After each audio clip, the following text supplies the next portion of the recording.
Question number 18 देखिएगा। Question number 18 कहता है कि the set of characteristics that defines a gifted student, प्रतिभाशाली बच्चा, ईश्वर से वरदान के रूप में मिला हुआ बच्चा, जिसका दिमाग तेजी से चलता है, जो चीजों को समझता बहुत अच्छे से है, या किसी एक विशेष फील्ड में एकदम आतंक मचा के रखता है, बहुत ही एक्सेप्शनल क्वालिटीज जिसके अंदर है, उसको हम गिफ्टेड कहते हैं। जिसका आईक्यू भी ज्यादा है ना। गिफ्टेडनेस में भी हालांकि 3 प्रकार हैं, एक वो जिनका आईक्यू ज्यादा होता है, एक वो जो क्रिएटिव होते हैं, एक वो जो टैलेंटेड होते हैं।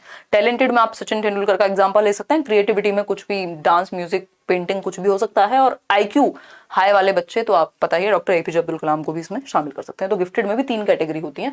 जनरली लोग मानते हैं कि गिफ्टेड सिर्फ आईक्यू जिनका ज्यादा होता है उन्हीं को गिफ्टेड कहते हैं, ऐसा नहीं है। फर्स्ट ऑप्शन है लर्न्स रैपिडली एंड रिटेन्स। हाँ, गिफ्टेड बच्चा तो जल्दी सीख जाएगा, ये बात निश्चित है। Is alert, keenly observant and responds quickly. भाई ऑब्जर्वेंट होता है, बहुत ध्यान से पढ़ते हैं, फटाफट से जल्दी से उत्तर दे देते हैं, बात ठीक है। परफॉर्म्स बेटर विद एक्सीलरेशन, यानी अगर इसको एक्सीलरेशन, त्वरण का, आपको याद होगा एक साल में 2 क्लास पहले करा दी जाती है, अभी भी होता है एट टाइम्स, कि एक्सीलरेट करा दो, क्योंकि बच्चे की जो क्षमता है, उसकी मेंटल एबिलिटीज इतनी ज्यादा है कि वो जल्दी से सीख जाता है और फिर वो बोर होगा बाकी सिलेबस में। तो अगर 1 साल में फिर 2 क्लास करा देते हैं, जंप करा देते थे क्लास को, उसको एक्सीलरेशन कहते हैं। तो वो गिफ्टेड बच्चों के लिए ही होता है। मैंने भी किया था, याद है मेरे को, फर्स्ट, सेकंड, थर्ड। मैं ये नहीं कहूंगी कि मैं गिफ्टेड थी, ऐसे अपनी तारीफ करना अच्छा नहीं लगता। C option is the right answer. आगे बढ़ेंगे। नेक्स्ट क्वेश्चन है आपका क्वेश्चन नंबर, तीनों ही बातें सही थी तो हमने सी के साथ गए हम। क्वेश्चन नंबर 19 देखिएगा। Which of the following is not an effective pedagogical strategy for inclusion of students with severe visual impairment? यानी वो बच्चे जिनको सीवियरली देखने में समस्या है, दृष्टि बाधित बच्चे को अगर आपको क्लास में इंक्लूड करना है तो आप कैसे करेंगे, बताइएगा, फटाफट से बताइएगा, जवाब दीजिए। देखो कितने खुश हैं, अपने अपने आप को सब तारीफ कर रहे हैं कि हाँ हमने भी जंप किया है। और लाइक करना भूल जाते हो, जंप ही कर रहे हो बस आजकल।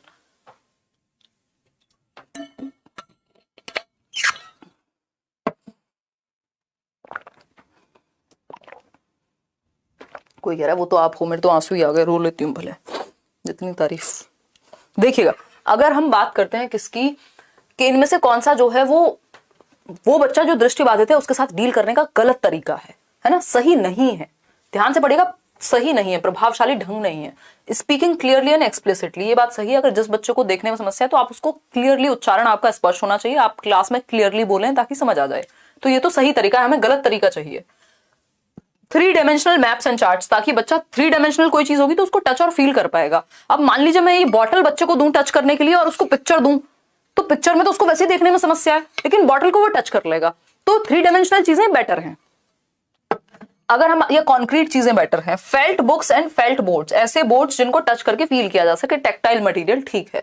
Use of computers to give visual presentation, भैया जिस बच्चे को देखने में समस्या है आप उसको कंप्यूटर पे प्रेजेंटेशन दिखा रहे हैं, सुंदर सी पिक्चर दिखा रहे हैं। जिसको देखने में समस्या है उसको दिखाएंगे थोड़ी, यार देखने में तो पहले समस्या है, उसको टच या फील है, उसके बाकी के 4 सेंसेस यूज करते हैं आप, ठीक। तो D option is the right answer. आगे बढ़ेंगे, क्वेश्चन नंबर 20 देखिएगा एक बार। 20वां सवाल आपका फेवरेट तरीका, इस बार ये टाइप चेंज हुआ था थोड़ा सा, ये पहले कभी सीटेट में नहीं आया था कि एक स्टेटमेंट दिया है और फिर रीजन, ऐसे इस बार खूब भरपूर क्वेश्चन इन्होंने दिए हैं। अब भरपूर का मतलब हद से हद 2-3 क्वेश्चन, अगर 30 क्वेश्चन में से माने हम। जवाब दीजिएगा, जवाब। अभिकथन, शिक्षकों को सभी बच्चों के अर्थपूर्ण सीखने के लिए अधिगम के विविध मौके मुहैया कराने चाहिए, यानी teacher should provide diverse learning opportunities, यानी डिफरेंट तरीके सीखने के, टू फैसिलिटेट मीनिंगफुल लर्निंग, यानी बच्चों के जीवन से जुड़ जाएगी अगर कोई बात तो वो मीनिंगफुल होगी। आपको हर वो बात याद है जो आपसे जुड़ी हुई है ना, लेकिन मीनिंगफुल मतलब कब होगी कोई भी चीज, जो आप रियल लाइफ से कनेक्ट कर दें, ठीक। तो इसलिए डिफरेंट तरीके से पढ़ाओ ताकि बच्चे के जीवन से कनेक्ट हो जाए, मीनिंगफुल हो, उसके लिए कोई मतलब हो उस चीज का, ठीक। अगर इसके रीजन की बात करें तो इसका रीजन ये है कि all children have the potential to learn, क्योंकि हर एक बच्चे में सीखने की क्षमता है। याद रखिएगा, चाइल्ड सेंटर्ड पेडागोजी 3 चीजों को मानती है, ये मैंने बहुत बार डिस्कस किया और आपके बहुत सारे क्वेश्चंस इस बात से सॉल्व हो जाएंगे। चाइल्ड सेंटर्ड मतलब जहां बच्चे को प्रेफरेंस दी जाती है, जहां बच्चे को सेंटर में रखा जाता है। ये जॉन डुई प्रोग्रेसिव एजुकेशन वाली ही बात है। चाइल्ड सेंटर्ड एजुकेशन क्या कहती है? चाइल्ड सेंटर्ड एजुकेशन 3 बातें कहती है कि बच्चा क्या है, हर एक बच्चे में सीखने की क्षमता है, यानी पोटेंशियल है सीखने का हर एक बच्चे में, है ना। उसके पोटेंशियल के अनुसार आप उसको सिखाइए। पोटेंशियल टू लर्न, यानी बच्चे में क्षमता है सीखने की। बच्चे क्या है, क्यूरियस होते हैं बचपन से ही, इनेट एबिलिटी होती है सीखने की, आंतरिक क्षमता के साथ जन्म लेते हैं। दूसरा, क्यूरियस होते हैं बाय बर्थ, यानी जिज्ञासु होते हैं हम ही लोग हैं जो जिज्ञासा मारते हैं बच्चे की। तीसरी एक चीज है जो कि क्रिएटिविटी है, यानी कुछ नया करने की क्षमता के साथ पैदा होते हैं। तो ये तीन चीजें अगर आप दिमाग में रखेंगे तो आप बच्चे को गलत नहीं ठहराएंगे, क्योंकि बच्चे में गलती हम नहीं ठहराते, हम सिस्टम में प्रॉब्लम निकालते हैं जब हम पेडागोजी की बात करते हैं। तो पोटेंशियल टू लर्न यानी हर एक बच्चे में आंतरिक क्षमता है, इनेट एबिलिटी है सीखने की, क्यूरियोसिटी यानी जिज्ञासु होता है हर बच्चा, और कुछ नया करने की क्षमता के साथ जन्म लेता है। ठीक है, ये तीनों बातें याद रखेंगे। तो इसके अनुसार ये दोनों ही बातें सही हैं कि भैया आपको डिफरेंट डिफरेंट अपॉर्चुनिटी देनी है। अगर आप डिफरेंट डिफरेंट तरीके से, आप भाई एक ही तरीका थोड़ी किसी चीज को पढ़ाने का, डिफरेंट तरीके से पढ़ाओ, एक तरीके से समझ नहीं आया दूसरे से आ जाएगा।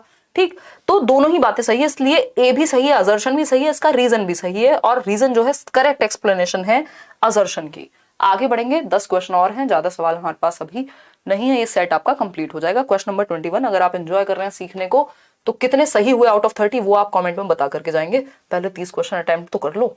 अ student with external locus of control, बहुत अच्छा क्वेश्चन है, एक्सटर्नल लोकस ऑफ कंट्रोल। ये बात हम पिछले कम से कम भी 4 सालों से डिस्कस करते आ रहे हैं, लोकस ऑफ कंट्रोल। जब एक्सट्रिंसिक और इंट्रिंसिक मोटिवेशन कभी भी मैंने डिस्कस किया होगा, हमेशा बात की होगी लोकस ऑफ कंट्रोल की, याद कीजिए, है ना। जब लोकस ऑफ कंट्रोल नहीं पता होता था तब से हम लोकस ऑफ कंट्रोल डिस्कस कर रहे हैं, यानी नियंत्रण के बाहर अधिकारिता। देखो, एक होता है लोकस का मतलब है सेंटर ऑफ कंट्रोल, यानी आप मोटिवेटेड आंतरिक रूप से हैं या बाहर से हैं। तो अगर एक्सटर्नल लोकस है तो बाहर से मोटिवेटेड है आप, अगर इंटरनल लोकस ऑफ कंट्रोल है तो क्या है आप, इंट्रिंसिक मोटिवेशन, आंतरिक अभिप्रेरणा आपके अंदर है। ठीक है, जिसके ऊपर आप गुस्सा करेंगे उसे भी लाइक करना होगा, वीडियो बिल्कुल करना होगा, है ना। देखिए, तो external locus of control would be attribute his और her failure in the examination to, यानी एक विद्यार्थी है जो नियंत्रण के बाह्य अधिकारिता में विश्वास रखती है, परीक्षाओं में अपनी असफलता का कारण किसे बताएगी। भैया जो ये सोच रहा है, जो व्यक्ति ये मान करके बैठा है कि रीजन बाहर है, किसी भी चीज के होने का रीजन बाहर है, वो बाहर ही दूसरों पे ही इल्जाम लगाएगा, है ना। तो एक्सटर्नल लोकस ऑफ कंट्रोल वाला रीजन बाहर ढूंढेगा। तो अगर हम एक्सटर्नल की बात करें, लैक ऑफ एबिलिटी, ये तो सेल्फ खुद में ही है रीजन। ये तो इंटरनल मोटिवेशन वाला सोचेगा कि मेरी मेहनत में कमी रह गई होगी। लैक ऑफ प्रेपरेशन, ये भी सेल्फ पे ही है, ये भी इंटरनल मोटिवेशन वाला ही सोचेगा, जिसका लोकस ऑफ कंट्रोल इंटरनल है चीजों को लेकर के। फॉल्टी एटीट्यूड, कि मेरे ही एटीट्यूड में कमी रही होगी, नजरिए में मेरी मेहनत ठीक नहीं थी, ये भी सेल्फ है। लेकिन बाहर क्या है, बैड लक, ये क्या है, आउटसाइड, खुद में नहीं है, ये एक्सटर्नल रीजन है ना। ये क्या एक्सटर्नल है। कुछ लोग होते हैं ना, उनके साथ दुनिया में कुछ भी हो जाए, दुनिया की गलती है, उनकी कभी कोई गलती नहीं होती जीवन में, है ना। तो अगर हम बात करें बुरी किस्मत, तो ये कहेगा बैड लक, अरे यार वो तो किस्मत से चल रहा है, वो तो किस्मत से ये हो रहा है। इस तरह की बातें आपने बहुत सुनी होंगी। इसका मतलब ऐसे लोग ये मानते हैं कि जो कंट्रोल है, लोकस ऑफ कंट्रोल है, वो बाहर है, अंदर कुछ नहीं है, मतलब आपकी मेहनत, आपकी एबिलिटी, आपके एफर्ट मैटर ही नहीं करते। ये वैसे वाले लोग हैं। तो बुरी किस्मत, बैड लक को ये एक्सटर्नल रीजन ढूंढेंगे किसी भी चीज के होने का, अपने फेलियर के लिए बाहर ढूंढेंगे रीजन। क्वेश्चन नंबर 22 देखिए एक बार, ये कहता है which of the following should be kept in mind while creating an effective environment, यानी कि अच्छा एनवायरमेंट, जब आप पढ़ने के लिए प्रोग्रेसिव क्लासरूम जहां पे लर्निंग बाय डूइंग होगी, एक अच्छे एनवायरमेंट के बारे में कौन सी बात सही है, बताइएगा। पहला ऑप्शन है methods of arranging the material to encourage exploration, यानी अन्वेषण को प्रोत्साहित करने के लिए सामग्री को व्यवस्थित करना, यानी आप चाह रहे हैं कि बच्चा एक्सप्लोर करे, बिल्कुल अच्छी बात है, हम बच्चों को वैज्ञानिक बनाना चाह रहे हैं, क्यूरियोसिटी बढ़ेगी उसकी, वो अलग अलग चीजें, डिफरेंट चीजें ट्राई करेगा। तो ways of supporting students in risk taking, यानी वो थोड़ा सा जोखिम लेना भी सीखें, ऐसा नहीं सिर्फ सेफ खेलते रहें, है ना, कुछ डिफरेंट कर पाए। Putting students of some ability in one group, same ability होगा ये जहां तक है, यानी सेम एबिलिटी वाले बच्चों को एक ही ग्रुप में डालें, नहीं, डिफरेंशिएटेड ग्रुपिंग होनी चाहिए, ना कि सेम एबिलिटी वाले बच्चों को अगर आपने डाल दिया तो सारे बच्चे 60% वाले हैं, 90% वाले हैं, वो नया नहीं सीख पाएंगे कुछ, तो ये गलत है। वेरिड मेथड्स ऑफ असेसमेंट, ये बात सही है, डिफरेंट तरीके अपनाएं असेसमेंट के। फर्स्ट सही है, सेकंड सही है, फोर्थ सही है, थर्ड सही नहीं है। तो फर्स्ट, सेकंड और fourth is the right answer, मतलब C option is the right answer over here. आगे बढ़ेंगे, क्वेश्चन नंबर 20, मिक्स्ड ग्रुपिंग करनी होती है हमें। मिक्स्ड ग्रुपिंग मतलब डिफरेंट एबिलिटी वाले बच्चों को हम एक साथ रखेंगे, सेम एबिलिटी वाले बच्चों को नहीं। क्वेश्चन नंबर 23 देखिए, which of the following is a cooperative learning strategy, यानी कि सहगामी अधिगम युक्ति है। सहगामी अधिगम युक्ति है, यानी कोऑपरेट करके सीख रहे हैं बच्चे, एक दूसरे के हेल्प से सीख रहे हैं। तो कौन से एक तरीका है जो एक दूसरे के सहयोग को बढ़ावा देता है, पहला ऑप्शन है शेपिंग। शेपिंग एक डिफरेंट तरीका है जो बिहेवियरिज्म में यूज होता है। स्किनर इसकी बात करते हैं, आदत डलवाने जैसा ही है ये, लालच दे करके। ये कोऑपरेटिव नहीं है, ये तो कंडीशनिंग है। सीरिएशन तो सिंपल है, छोटे से बड़े की सीरीज में लगाना, बड़े से छोटे की सीरीज में लगाना, ascending descending order. Social isolation में तो भैया कहां से कोऑपरेशन होगा। अगर आप सामाजिक रूप से अलग थलग अकेले ही रहेंगे, किसी को दिखाएंगे नहीं अपने नोट्स, कुछ बात नहीं करेंगे, किसी से कोई डिस्कशन नहीं करेंगे, तो इसमें तो कोऑपरेशन की संभावना ही खत्म हो गई। कोऑपरेशन कब होगा? जब दो या दो से अधिक लोग मिलकर के साथ आएंगे। तो रेसिप्रोकल क्वेश्चनिंग क्या है? कोऑपरेशन की एक स्ट्रेटेजी है, पारस्परिक रूप से प्रश्न करना। रेसिप्रोकल टीचिंग की बात वाइगॉस्की भी करते हैं, यानी टीचर बच्चों से सीखता है, बच्चे टीचर से सीखते हैं, जिसमें क्या होता है? क्वेश्चनिंग होती है। आपने कुछ पूछा मेरे से, मैंने जवाब दिया है, डिस्कस किया, फिर आप कोई और अपना विचार लेके आ रहे हैं। तो ये जो रेसिप्रोकल क्वेश्चनिंग है, इससे सहयोग से सब लोग अपनी अपनी बात कर रहे हैं, तो उससे क्या होगा? आपकी लर्निंग बेहतर होती है एक दूसरे के सहयोग से। तो रेसिप्रोकल मतलब आपस में आप क्वेश्चनिंग कर रहे हैं। क्वेश्चन नंबर 24 देखिएगा।